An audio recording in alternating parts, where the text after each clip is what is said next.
بچیتە بەهەشیشەوە خوا لە خۆشەویستەکانت دەکات. کێ زۆر خۆشەویستە لە دڵتا خوا نایەڵێ لە بەهەشتا بیبینیت. ئیتر دایک زۆر خۆشەویستە بەڵام لە دایکت ئەکات. باوک زۆر خۆشەویستە لە باوکت ئەکا نایەڵێ باوکت ببینیت. مناڵ زۆر خۆشەویستە لە قیامەتە چۆن دایکت لە مناڵەکانی کردووە یان باوکیت لە مناڵەکانی کردووە ئاوا لە دایک و باوکی یەکتری ئەکرێت. بۆی ئەبێ وریا بن ئەمە قەزەیەکە بەڕاستی ئەمە جەهالەتە، جەهالەتی زۆر گەورەیە. الله ئەفەرمێت کاتێک ژن و پیاوێک جێ ئەبنەوە ولا تنسوا الفضل بينكم، چاکە یەکتری لە یاد مەکەن. یعنی ژنێک پیاوێک باشە ئەم دوو هاوسەرە بەیەکەوە، کاکە 10 ساڵ بەیەکەوە بوونە، کاکە مانگە بەیەکەوە بوونە، چەندێک بەیەکەوە بوونە، یعنی قابل ئەم ئافرەتە هیچ چاکێکی نەبوو بێ بەرامبەرت.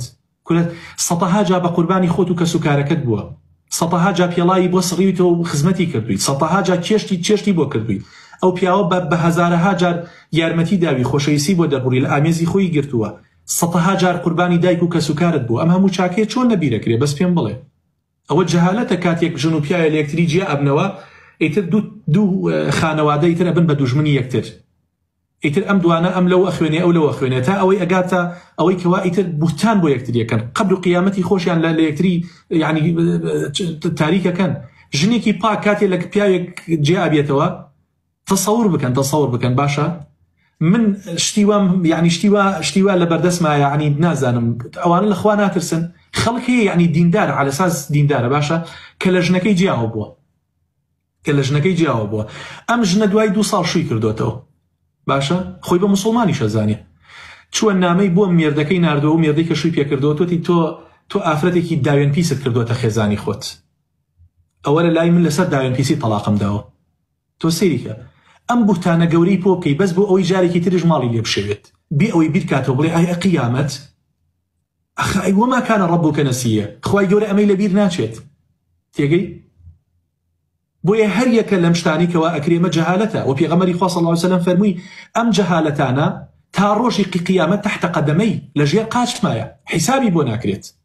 و ئینسانی موسڵمان ئەبێت جەریبێ، ئەبێ پیاو بێت، وەکو پیاو چۆن چوویتەتە پێشەوە دەستی خەڵکت ماچ کردووە، وەکو پیاو ژنەکەیان بەرەوە کچەکەیان بەرەوە، دوو ڕۆژتر بوختانی بۆ مەکە، دوو ڕۆژتر کەسێک هات دوو ڕۆژتر بۆ ماڵەکەت بڵێ و ئافرەتە خێزانی تۆ بۆ چۆن ئافرەتێکە تۆ ئەبێت وەکو خۆی، بەڵکو ئەگەر یعنی ئەوەی کە حەقە بەسەرتەوە ئەبێ بڵێ ئەم ئافرەتێکی چاک بووە، ڕێک و پێک بووە، ئێمە هەردووکمان ڕاستیەکەی بۆ یەک نابووین، ناگونجاین. ئەگینا تا بڵێ ئافرەتێکی چاکە نەرمونیانە بەڕەوشتە بە ئەخلاقە ماڵ و کەسوکارەکەی خێزانیان عایلەیەکی زۆر ڕێک و پێک و محتەرەمن، بەو شێوازە نەک تۆ بڕۆی توهمەی ئەخلاقی بۆم ئافرەتە هەڵبەستیت یا بۆم پیاوە.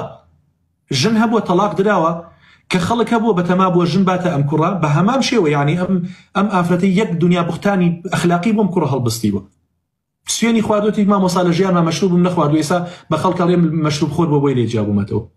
سوێن و قورئان نەخوا ئەڵێ لە ژیانما دەستم نەبردووە بۆ بابەتی قومار، ئەڵێ پێمی تۆ قومارچی بووە باشە، ئەڵێ لە ژیانما هیچ نامێکی ئافرەت بۆ خێزانەکەم بۆ مۆبایلەکەم ناتوە، پێمی تۆ شەو تا بەیانی خەریکی چاتکردن و قسەکردن لەگەڵ ئافرەتی خەڵکە.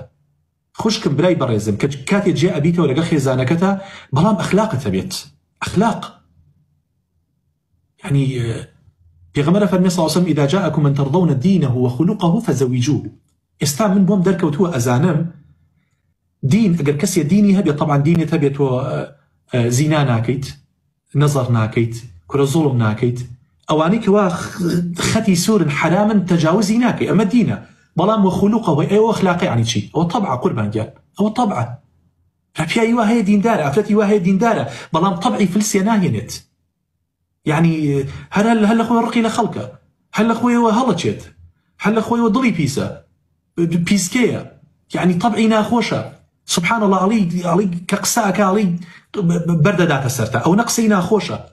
کاتێک گەڵی یعنی پەرداخی ئاوم بۆ بێنە یان بابڕین بۆ فلانە شوێن بە شێوازی جوابت ئەداتەوە بمری بەس ئەڵی خۆزگە بمردمای بەسم قسەیم نەکردایە. ئەمە طبعا من وا ئەزانم، ئێستا من بۆم تێگەیشتووە.